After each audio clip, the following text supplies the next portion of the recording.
हाँ दोस्तों, हमें पता है कि हम इंटरनेट पर दिखाई गई हर चीज पर विश्वास नहीं करते, लेकिन हमारी टेक्स्ट बुक्स का क्या, जो हमें बचपन से रटाई जा रही है। जी हाँ दोस्तों, बचपन से रटी रटाई चीजें भी कभी कभार गलत साबित हो जाती हैं। फिर चाहे वो ग्रेट वॉल ऑफ चाइना का स्पेस से दिखना हो या फिर जीनियस अल्बर्ट आइंस्टीन का स्कूल में मैथ में फेल हो जाना। इसलिए दोस्तों, दिल थाम कर बैठिए, क्योंकि आज हम आपको उन झूठ के बारे में बताने वाले हैं जिन्हें आप सदियों से सच मानते आ रहे हैं। और अंत में जो सच्चाई हमने आपके सामने रखी है ना, उसे जानकर आप हंसी से लोटपोट हो जाएंगे। दोस्तों, अगर हम आपसे पूछें कि इजिप्ट में बना पिरामिड किसने बनाया था, तो हमें पता आप यही जवाब देंगे कि इजिप्ट में रहने वाले मजदूरों ने मेहनत करके इस पिरामिड को तैयार किया था।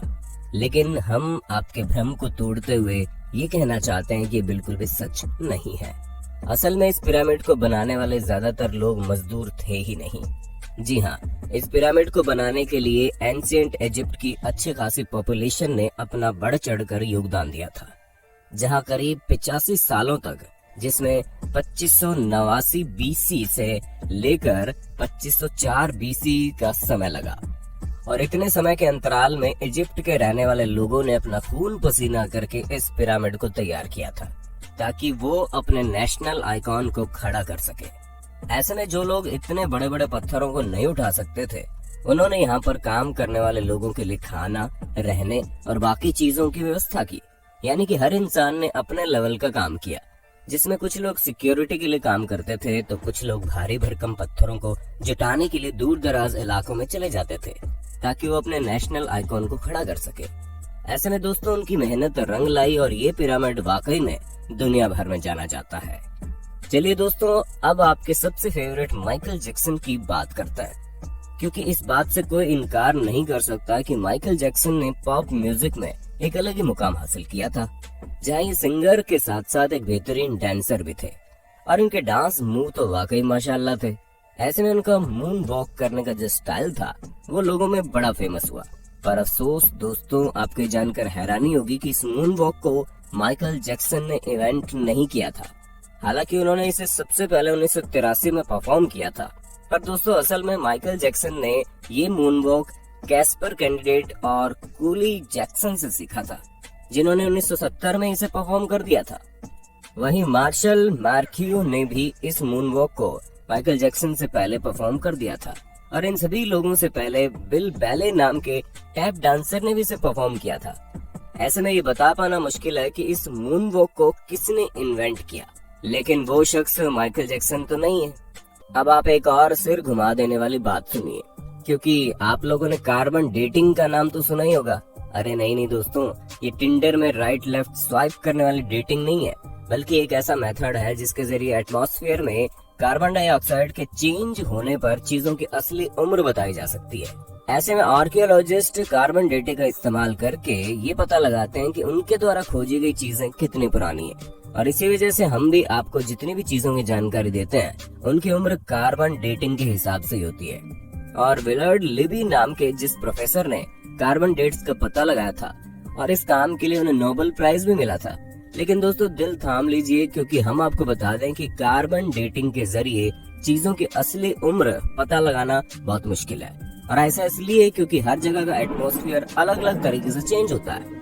हालांकि कुछ हद तक चीजें सही जा सकती है, लेकिन अब आप खुद सोचिए कि दो प्लांट हो, जिनमें से एक अमेरिका में हो और एक ग्रीनलैंड में, तो जाहिर सी बात है कि टेम्परेचर इफेक्ट की वजह से दोनों की ग्रोथ में काफी डिफरेंस आएगा।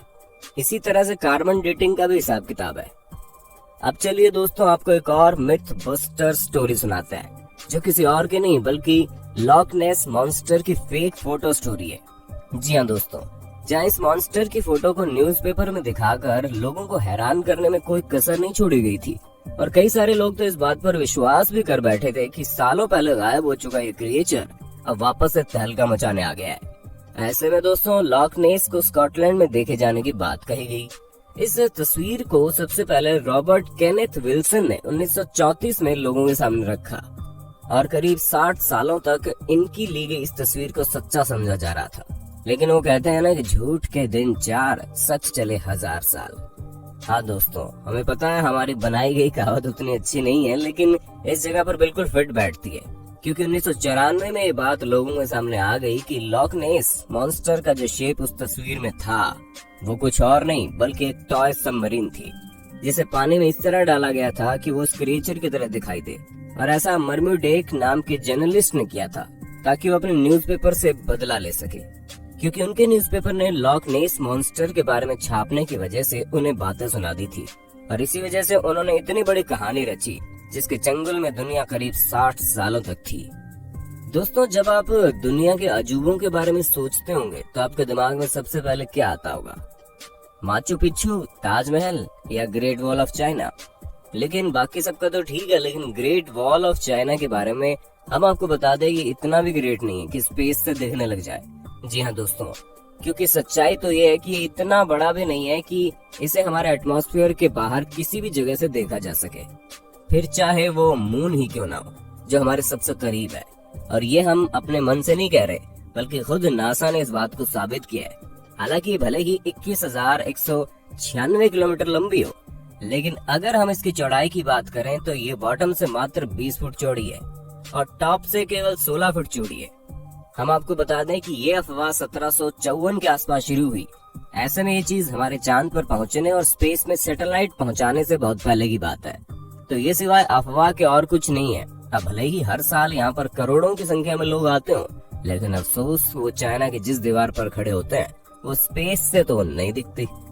चलिए दोस्तों, चाइना से आप हमें ये बता दो कि दुनिया भर में तहलका मचाने वाला कोरोना वायरस चाइना की किस जगह पर सबसे पहले फैला था? हमें पता है आपको जवाब पता होगा, इसलिए कमेंट बॉक्स में एक भी इंसान का जवाब छूटना नहीं चाहिए। वैसे दोस्तों, जब कभी भी आप वाइकिंग्स के बारे में सोचते होंगे तो आपके दिमाग में सबसे पहले चीज क्या आती होगी? हमें पता है ज्यादातर लोगों को बड़े से जहाज का साइज और सींग निकले हुए हेलमेट याद आते होंगे, पर हम आपको बता दें ये दोनों ही चीजें झूठी है, जो कि हमारी मेन स्ट्रीम मीडिया द्वारा हमारे दिमाग में डाली गई। असल में कई सारे हिस्टोरियंस को वाइकिंग्स के समय के टूल्स मिले हैं, जिनमें से एक भी हेलमेट ऐसा नहीं मिला जिसमें सींग लगे हों। हालांकि ये माना जा सकता है कि वो लोग लड़ते टाइम खुद को बचाने के लिए हेलमेट का यूज करते होंगे, लेकिन इसका मतलब ये नहीं है कि उनके हेलमेट में ही डायरेक्ट सींग लगे हों। दोस्तों, ये जो अफवाह है ये तब से फैलनी शुरू हुई जब गुस्ताव मालस्ट्रोम नाम के आर्टिस्ट ने अपने आर्ट में वाइकिंग्स के हेलमेट में सींग लगा दिए, और तभी से लोग ये समझने लगे कि उनके हेलमेट में सींग होते थे, जबकि ऐसा कुछ भी नहीं है। तो दोस्तों, हमें पूरी उम्मीद है आपको अपने होस्ट और दोस्त सैम की वीडियो में मजा आ रहा होगा। अगर हाँ तो साथ ही वीडियो को लाइक करते चलिए, ताकि हम फ्यूचर में भी इसी तरह की इंटरेस्टिंग वीडियोस लाते रहें। दोस्तों, अब हम आपके दिमाग की सबसे बड़ी उपज को दूर करते हैं, क्योंकि कई सारे लोगों को ये सिखाया जाता है कि अल्बर्ट आइंस्टीन जो कि इतने बड़े जीनियस थे, वो हाई स्कूल में बेसिक मैथ की वजह से फेल हो गए थे। तो दोस्तों, ये बिल्कुल गलत है। जी हाँ, ऐसा कुछ भी नहीं है, बल्कि आइंस्टीन तो उल्टा मैथ के जीनियस थे, जहाँ मात्र 15 साल की उम्र में उन्होंने मैथ में अपनी बहुत अच्छी पकड़ बना ली थी। अब दोस्तों, जाहिर सी बात है, जो शख्स फिजिक्स की दुनिया में इतनी बड़ी उपलब्धियां पाया हो, उसे बेसिक मैथ ना आती हो, वो भी हाई स्कूल के समय में, ये चीज थोड़ी सी खटकती है। पर हमें तो बुरा उन लोगों के लिए लगता है जो ये सोचते हैं कि उन्हें मैथ नहीं आएगी, फिर भी वो साइंटिस्ट बन जाएंगे। अरे दोस्तों, साइंटिस्ट बनने के लिए मैथ भी जरूरी है, ठीक उसी तरह जिस तरह सिंगर बनने के लिए अच्छा गाना जरूरी है, और डांसर बनने के लिए अच्छे मूव्स करने जरूरी हैं, क्योंकि ये सभी चीजें बेसिक्स हैं। दोस्तों, हमें पता है आपको इस बारे में कुछ भी पता नहीं होगा, लेकिन हम आपको बता दें कि 19वीं सदी के मध्य में अमेरिका में एक बहुत बड़ी अफवाह चली थी, जहां पर सिगरेट बेचने वाली कंपनियां एडवर्टीजमेंट में कहती थीं कि सिगरेट सेहत के लिए अच्छी होती है। जी हाँ दोस्तों, हैरान मत होइए, एक्चुअल में ऐसा होता था, क्योंकि कुछ कंपनियां ये तक कहती थी कि डेंटिस्ट खुद लोगों को सिगरेट पीने की सलाह देते हैं और ये सेहत के लिए बहुत अच्छी होती हैं, जिससे टेंशन वगैरह भी कम होता है। और इस तरह के कई सारे एड कैंपेन उस समय चल रहे थे, जिसकी वजह से अमेरिका के करीब 45% लोग सिगरेट की लत लगा चुके थे। हालांकि अभी भी अमेरिका में सिगरेट पीने वालों की कोई कमी नहीं है, लेकिन उस समय पूरे 45% लोग सिगरेट पीते थे, यानी कि करीब 7 करोड़ लोग तो केवल सिगरेट ही पिया करते थे।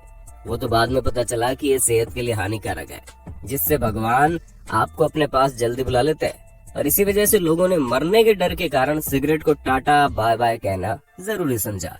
पर शायद अभी भी कुछ लोग इस बात को नहीं समझते हैं। दोस्तों आज के लिए बस इतना ही। उम्मीद है आपको हमारी वीडियो पसंद आई होगी। अगर हाँ तो इस वीडियो के बारे में हमें कमेंट करके जरूर बताना, और ऐसे इंटरेस्टिंग वीडियोस लगातार देखने के लिए हमारे चैनल को लाइक, शेयर और सब्सक्राइब करना बिल्कुल ना भूलें। धन्यवाद।